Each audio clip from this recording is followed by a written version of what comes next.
Hello friends, இது என்னோடய first video.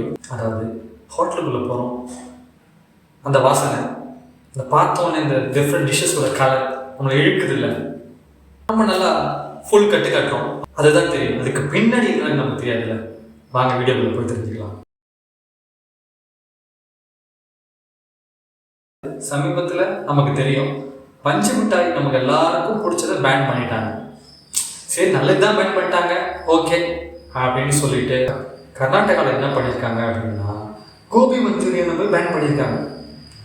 என்ன கோபி மஞ்சூரியனுக்கு வந்து நிலைமை இது அப்படின்னு பார்த்தா, அதில் சேர்க்கக்கூடிய ரசாயன பொருள், கலர்ஸ், அதாவது நம்ம வீட்டில் செய்கிறோம் அந்தளவு கலர்ஃபுல்லாக இல்லை, பட் ஹோட்டலுக்கு போகிறோம் பார்க்க நம்மளை சுண்டி இருக்கிற கலர் இருக்குல்ல, அது காரணம் தான் அந்த கலர் அப்படின்றாங்க. கனடா ஹெல்த் மினிஸ்டர் என்ன சொல்லியிருக்காங்கன்னு பார்த்தீங்கன்னா, எல்லாரும் ஹெல்த் எஃபிஷியன்ஸையும் கூப்பிட்டு ஒரு மீட்டிங் அரேஞ்ச் பண்ணியிருக்காங்க. அதாவது 171 இடத்துல ரெய்டு பண்ணதில்ல, கிட்டத்தட்ட 107 இடத்துல நம்ம சாப்பிட்றதுக்கு உகந்ததல்லன்னு நியூஸ் வந்திருக்கு. அதாவது இதை நம்ம சாப்பிடக்கூடாது, அன்சேஃப், குழந்தைகளுக்கு மட்டும் இல்லை பெரியவங்களுக்கும் சேர்த்து அப்படின்னு நியூஸ் வந்திருக்கு. அதில் என்னென்ன கலக்கிறாங்கன்னு பார்த்தீங்கன்னா, ரோடமைன் பி அப்படின்ற முக்கியமான பொருள். இதை ஏற்கனவே நம்ம வந்து பஞ்சு மிட்டாயில் கேள்விப்பட்டிருப்போம், அதுவும் சேர்த்துருக்கு. அது மட்டும் இல்லாமல் டெட்ரிசின் சன்செட் எல்லோ அப்படின்னு இன்னொரு கார்சினமும் சேர்ந்துருக்கு அப்படின்னு தகவல் நமக்கு கிடைச்சிருக்கு. கோபி மஞ்சூரியனை பேன் பண்ணிட்டாங்க. சப்போஸ் யாராவது அத்துமீறி திருப்பியும் இதை கண்டினியூ பண்ணாங்க, இந்த மாதிரி சாப்பாட்டில் கலர் ஆர்டிஃபிஷியலாக சேர்க்கறதுன்ற மாதிரி பண்ணாங்கன்னா அவங்களுக்கு 7 வருஷம் ஜெயில்.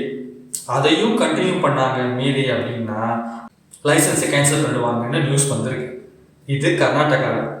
சரி, கர்நாடகா தானேப்பா, நம்ம ஸ்டேட்டில் என்ன அப்படின்னு அப்படி அலட்சியமாக விட்டுற முடியாது.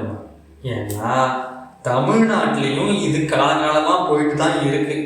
எல்லாரும் பார்த்துருக்கோம், சாப்பிட்ருக்கோம், வெஜ்ஜு நான்வெஜ் எல்லாத்துலேயுமே பார்த்தோன்னா அட்ராக்டிவாக நம்மளை சுண்டி எடுக்கிற மாதிரி கலரில் ஃபுட் ஐட்டம்ஸ் இருக்குது. அதுவும் இதுக்கு பின்னாடி இது கண்டிப்பாக இருக்குன்றது எல்லாருக்கும் தெரிஞ்சது தான். இப்போ கர்நாடகா கவர்மெண்ட் போட்ட ஆர்டரால் இதை பார்த்து தமிழ்நாட்டில் உள்ள ஹோட்டல்கள் வச்சுருக்கவங்க இதை மாற்றி பண்ணால் நல்லது. இல்லைன்னா தமிழ்நாடு கவர்மெண்ட்டு ரூலை கொண்டு வர எவ்வளோ நாள் ஆகும்னு தெரியல. கொண்டு வந்துட்டாங்கன்னா ஆக மொத்தம் நம்ம சேஃப், மக்களாகி நம்ம சேஃப். சரி, கலப்படம் இதில் தான்ப்பா இல்லைன்னா எல்லாத்துலேயும் கலப்படம் இருக்குது. ஆனால் நமக்கு இந்த விஷயங்கள் தெரியுறதில்ல எதில் கலந்துருக்கு. ஆனால் இப்போ தெரிஞ்சுக்கிட்டோம், ஓகேவா? இனிமே நம்ம ஹோட்டலுக்கு குழந்தைங்களோடையோ பெரியவங்களோ யார் கூட போனாலுமே எந்தெந்த ஐட்டம் சாப்பிடணுன்றது நம்ம தான் முடிவு பண்ணணும், ஓகேங்களா? அது உங்கள் கையில் தான் இருக்குது. ஃப்ரெண்ட்ஸ், இந்த வீடியோவை இதோட முடிச்சுக்கிறேன். உங்களுக்கு ஏதாவது இந்த வீடியோவை பற்றி ஃபீட்பேக் சொல்லணும்னா தாராளமாக கமெண்ட் செக்ஷனில் ஷேர் பண்ணுங்கள். அது மட்டும் இல்லாமல் உங்களுக்கு தெரிஞ்சவங்க, ஃப்ரெண்ட்ஸ், ஃபேமிலி யாருக்காவது இந்த நியூஸ் பற்றி தெரியலை அப்படின்னா தாராளமாக ஷேர் பண்ணுங்கள். அப்படியே மறக்காமல் லைக் பண்ணுங்கள், சப்ஸ்கிரைப் பண்ணுங்கள், ஷேர் பண்ணுங்கள். ஃப்ரெண்ட்ஸ், நெக்ஸ்ட் வீடியோவில் பார்க்கலாம். பாய், டேக் கேர்.